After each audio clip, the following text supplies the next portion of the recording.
2 months before the release of his band's finest album, Bradley Nowell stuck a needle in his arm and died. In the 18 months since, Sublime has become the biggest rock act of 1997. That was the sort of subheading that Rolling Stone put on their piece covering Sublime in 1997. It's not exactly sensitive, but it was largely true. Today we're looking at the tragic mistake that meant Brad Nowell never saw his band's greatest success. I don't practice Santeria, I ain't got no crystal ball. Sublime's story is the complete opposite of their music. Their blend of reggae, ska, punk and funk is instant summer barbecue music. But their singer was fighting a battle that very few people win. And the most horrible thing about it is it seems like his overdose was an accident. He wasn't trying to kill himself. He had far too much to live for. It's still, to this day, numbing to think about that day and that moment and all the things, the tiny things we could have done differently that might have changed things, but you can't change history, you can't change reality. Sublime was not in a bad place when this happened. Coming out of the Long Beach scene at the end of the 80s, they had a fresh and pioneering take on the scene. And the Long Island scene had a lot of reggae, two-tone and ska going on. But on its borders you had LA and Orange County, which had a more hardcore punk scene going on. And then of course there was the music that they just so happened to like at the time, hip-hop and funk and a bit of psychedelia. Sublime managed to find a way to fit this all together into something that somehow actually worked. They started out as a punk band. Eric Wilson and Bud Garr had been friends since they were kids, and it was actually Eric's dad who taught Bud to play drums. Eric played bass, and they formed a three-piece punk band with the guy who would eventually become Sublime's manager. When Brad Nowell joined, it was him that introduced them to ska and reggae. Before that though, the guys were really into punk. Weirdly, he was studying finance at university, until he dropped out and decided to focus on music. And with Brad on board, they changed from the Juice Boys to Sublime, and from a punk band to that unique mix that was Sublime. You could call it reggae, ska, beach party, hip-hop, punk, maybe.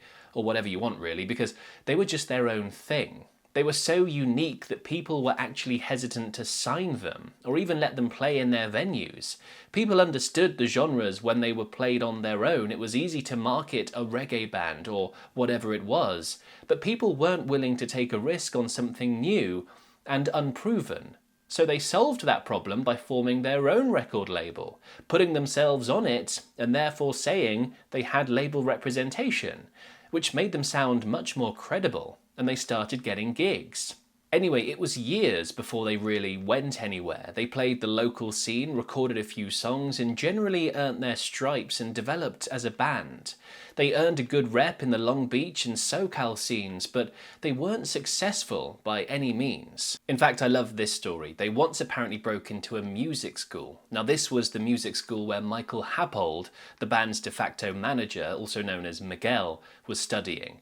In the middle of the night, they broke in, not to steal anything, but to secretly record some songs. And the tape they made that night got circulated around wider California and helped spread their name. They called it "Joe Won't Pay the Bills." And I honestly love it. It's a little more reggae than the album we're going to talk about later, but it had this hip-hop, almost gangster attitude on it. It just really works. Several of the songs on it would appear on their first album. Comes my way, but it always winds up the same. As usual, I can play about 6 seconds of music before my inbox is full of very scary copyright emails, but the extended videos are always uploaded up on my Patreon page. It's patreon.com/musicmongoose if you're interested. Now, that demo tape had around 10 songs on it, but there was a re-released and much longer version much later in 2016. They didn't release an album until 1992, which was the aptly named 40 Ounces to Freedom, which tells you a lot about their mentality at the time. They recorded the album on a $1,000 loan from Brad's father, and at the time Eric was living on his mother's couch. The song Bad Fish got a lot of radio playtime on local radio and became one of their signatures, but for me, the song that's actually a better blueprint to their sound is the title track. And the fog forming on my window tells me that the And the album is mainly about getting stoned or drunk or generally partying away life's problems. It's not the most engaging material in the world, but it found its market, and they started getting a good buzz in their scene and selling some numbers in the US. It was enough to attract interest from real record labels, and soon they had an advance to record more material. So they were doing okay, but they were far from international stars like they would become later on. Their next album, Robin the Hood, actually flopped. They went a bit experimental on it, putting in some spoken word stuff and more folky elements, and it just didn't really sell well. But they were still out touring and actually co-headlined the first ever Vans Warped Tour, until they were kicked off it for bad behaviour. And their dog's bad behaviour. We really can't talk about Sublime without talking about Lou Dog, or King Louis Noel. He was Brad's rescue dog, and he was as much a part of the band as any of them really. He would roam around the stage at shows, and he went on tour with them and got up to as much mischief as the hard-partying band did. He's name-checked in multiple songs, and they literally did a song called I Love My Dog. He's even on a lot of their artwork and merch. Sadly though, on that tour he discovered a taste for skaters, so they were kicked off the bill. Bad dog. Sadly, Lou passed away at the ripe old age of 15 in 2001. That dog is cooler than most of us will ever be. Okay, let's get to the main point. What happened to Bradley Noel? Well, I'm afraid it's a sad story of heroin getting the best of someone. Brad wasn't just some dirtbag junkie who wasted his life away. He came from a rich family, and he was always a very deep guy, a genius. He was always reading philosophy and stuff like that. Sublime were notorious for their partying though, and that quickly went from fun to some serious substance abuse problems. And as often happens in these situations, they were as bad as each other. Things just sort of spiraled. You have no clue that you're riding around in his car and there's a half pound of blow in it. Dude, did you just smuggle coke into Mexico? He just reveled in the chaos. With the drugs came pills, and with the pills came opioids, and that always seems to be the way. And that's exactly what happened to multiple members of Sublime, not just Brad. Drummer Bud even left the band from 1991 to 1993 to get away from it and try to kick his own habit. But Brad was sinking deeper and deeper into his addiction around 1992. I wasn't really friends with him at the time because he would shoot up in front of me to make it seem like it was no big thing. He even did it once at a radio station when we were live on the air, and they didn't even see him. The band tried to help him out as best they could, but ultimately, only an addict can help themselves. Or not. I tried to lock him up in my house and took his car away. Then I had to yank the phone cords out of the wall because he would try to call his friends to come and pick him up. To help him get straight, I would lie on top of him, hugging him and sweating with him all through the days and nights. So it's pretty clear Brad's habit had gotten way out of hand. Manager Miguel claims he spent up to $4,000 in 1 month on heroin, just recording in the studio. He said every day he was ready for a phone call to say that Brad had died. In 1994, he was arrested and given a felony drug charge. The record label managed to sort a deal where he went to rehab instead of doing time.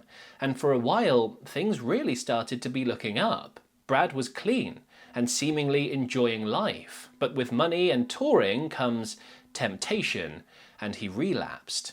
And then got clean again by going cold turkey. For once, Brad really seemed to be serious about living drug-free, and there was a gleam in his eyes that no one could recall ever having been there before. He seemed filled with a newfound joy, and just a week before his death, married Troy, his girlfriend, and the mother of his 1-year-old son, Jacob. And for me, this interview moment from 1996 is really telling.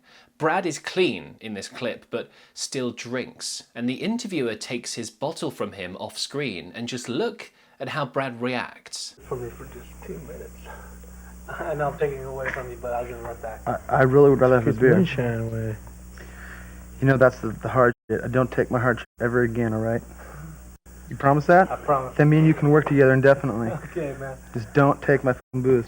I mean, that is the face of a man who's still clearly struggling with his vices. Sublime was recording what was about to become their best ever album, and then it all fell apart in one night. Brad relapsed again. One night in May 1996, he shot up heroin. Feeling guilty about his relapse, it's believed he went for a walk on the beach with Lou Dog to clear his head. It's hard to know what was going through his head that night, but it probably wasn't good. Surely he must have known that with everything to live for, he needed to kick the habit again. Brad went back to his hotel room, and rather than throw away the rest of his heroin, he decided to use it instead. Now that sounds completely backwards, but it's a very common paradox in the world of substance addiction. A lot of fatal overdoses occur in this way, with the just one last hit really becoming the one last hit. He tried to make a call that night to his good friend Todd Zalkins, better known as Z-Man, but he was passed out on various things. And Blaine Kaplan, former manager, tried to wake him to take the call, but the man was comatose. No one knows what Brad wanted to say or do, and that call was made around 4 a.m. Maybe he just wanted to see me. Maybe he just wanted to be with someone. You start to run that stuff through your head. I don't blame myself for his passing, but I sure beat the shit out of myself. I beat myself up for a long time over it. In fact, for a lot of years. For a lot of years. So sadly, in the morning of May 25th, 1996, Bud found Brad lying dead next to his bed. The Lou Dog was apparently curled up on the bed whimpering. His cause of death was ruled a heroin overdose, and a toxicology report noted alcohol and diazepam in his system as well. His son Jacob was 11 months old. He had just married Jacob's mother and long-term partner Troy the week before. It was a horrible loss, and it rocked everyone close to him. So what do you do when your friend and lead singer suddenly dies? Sublime didn't know what to do, but the music industry wheels kept on turning. Their album, Sublime, was released 2 months later.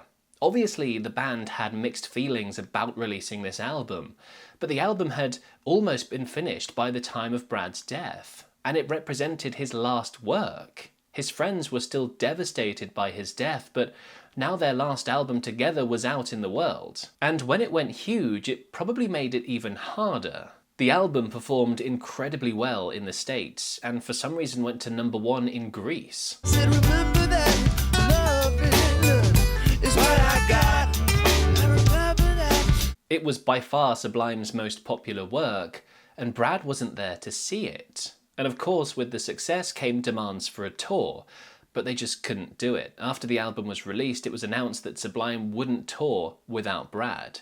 The surviving members did spend some time performing Sublime songs with another singer, Rome Ramirez, but were careful to make it clear this isn't Sublime, this is Sublime with Rome.